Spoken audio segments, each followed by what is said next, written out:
అందుబాటులో ఉన్నారు. స్వామి good evening. ఒక 2020 ఫైనల్ మ్యాచ్ ఉత్కంఠ ఎట్లా ఉండేనో ఇప్పటి వరకు లాస్ట్ 10 నిమిషాల కింద వరకు కూడా కొంత అట్లాంటి వాతావరణం ఉండేది.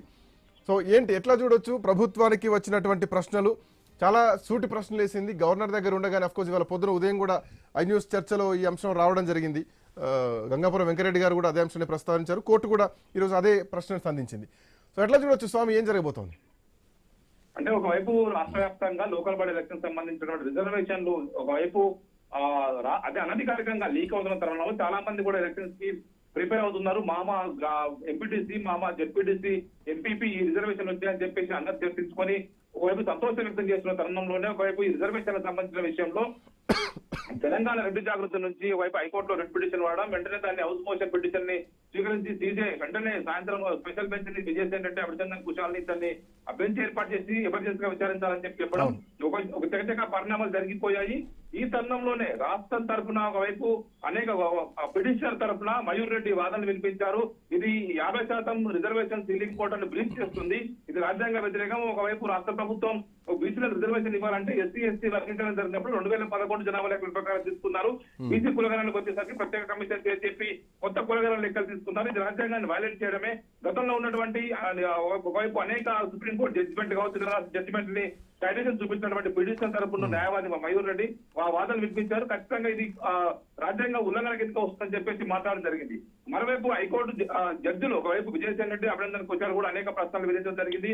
ఇకవైపు ఇది రాజ్యాంగం బద్దంగా చేయాల్సినటువంటి చట్టాలు ఒకవైపు గవర్నర్ వద్ద బిల్లులు పెండింగ్ లో ఉండగా మీరు ఏ విధంగా వైలేట్ చేస్తూ మళ్ళీ జీవో తీసుకొచ్చారు, ఇది రాజ్యాంగ ఉల్లంఘన కిందికి రాదా అని చెప్పేసి ఒకవైపు వారిని క్వశ్చన్ చేయడం జరిగింది. దీనికి తోడు అనేక రకాల లోకల్ బాడీకి సంబంధించిన సెక్షన్స్ ని ప్రధానంగా ప్రస్తావించడం జరిగింది. ఒక మహారాష్ట్ర హైకోర్టు ఇచ్చిన జడ్జిమెంట్ కావచ్చు, గతంలో సుప్రీంకోర్టు పైబైన్ జడ్జిమెంట్ ఇచ్చిన జడ్జిమెంట్ కావచ్చు, అనేక వాటిని ప్రస్తావించినటువంటి అడ్వకేట్లు వివిధ కౌన్సిల్స్ అంతా కూడా వారి వాదనలు వినిపించారు.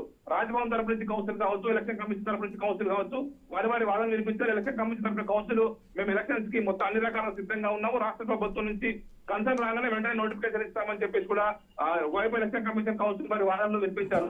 మరోవైపు ఇటు అడ్వకేట్ జనరల్ విషయంలోనే రాష్ట్ర ప్రభుత్వం చేసుకున్న వ్యవహార శైలి పట్ల హైకోర్టు జస్టిస్ వారు అనేక రకాల ప్రశ్నలు వేశారు.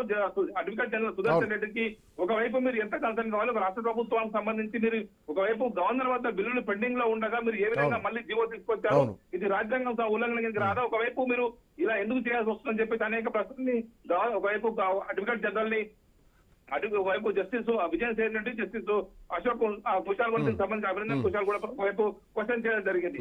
ఒకవైపు ఈ క్వశ్చన్ చేసే తరుణంలోనే ఒకవైపు మీరు ఇమీడియట్ గా సెప్టెంబర్ 30 తేదీ లోపు ఎలక్షన్ నిర్వహించాలని హైకోర్టు ఇచ్చినటువంటి ఆదేశాల ఆధారంగా చూస్తున్నారు. అవసరమైతే మరికొన్ని రోజులు దీన్ని వాయిదా వేసుకోండి అని చెప్పేసి కూడా ఒకవైపు హైకోర్టు సూచన తోటి కూడా అడ్వకేట్ జనరల్ సుదర్శన్ రెడ్డి బయటకు వెళ్లి రాష్ట్ర ప్రభుత్వ పెద్దలతో సంప్రదించే ప్రయత్నం చేశారు.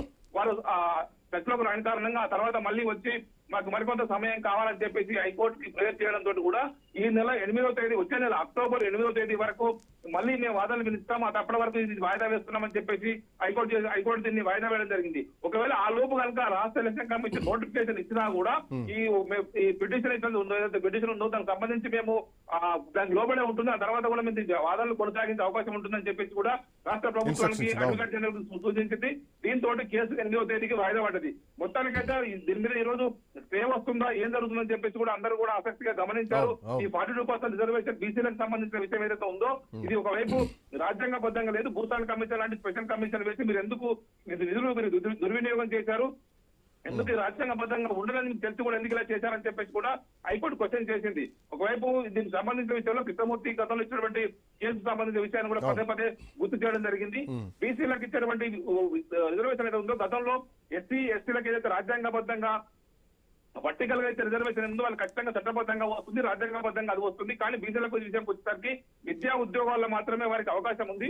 లోకల్ బాడీని అడ్డం పెట్టుకుని ఏ విధంగా మీరు దీన్ని తీసుకొస్తారని చెప్పేసి కూడా వారు క్వశ్చన్ చేశారు. ఒకవైపు ఈడబ్ల్యూఎస్ రిజర్వేషన్ కావచ్చు, మహిళా రిజర్వేషన్ కావచ్చు, వాటిని హారిజాంటల్ గా అమలు చేస్తారని చెప్పేసి వాదనలు వినిపించే ప్రయత్నం చేశారు. మొత్తానికైతే పిటిషన్ తరపు వాదనలు కావచ్చు, అడ్వకేట్ జనరల్ సంబంధించిన వాదనలు ప్రభుత్వం తరఫున మిగతా వివిధ కౌన్సిల్స్ అంతా వారి వాదనలు వినిపించే ప్రయత్నం చేసినప్పటికీ కూడా ఒకవైపు గవర్నర్ వద్ద ఈ బిల్లులు పెండింగ్ లో ఉండగా గవర్నర్ ఎలాంటి కన్సర్న్ తెలియజేయక ముందే మీరు మరొక జీవోని ఏ విధంగా తీసుకొచ్చారని చెప్పేసి అదే ప్రధానమైనటువంటి ప్రశ్న అదే ప్రశ్నించింది.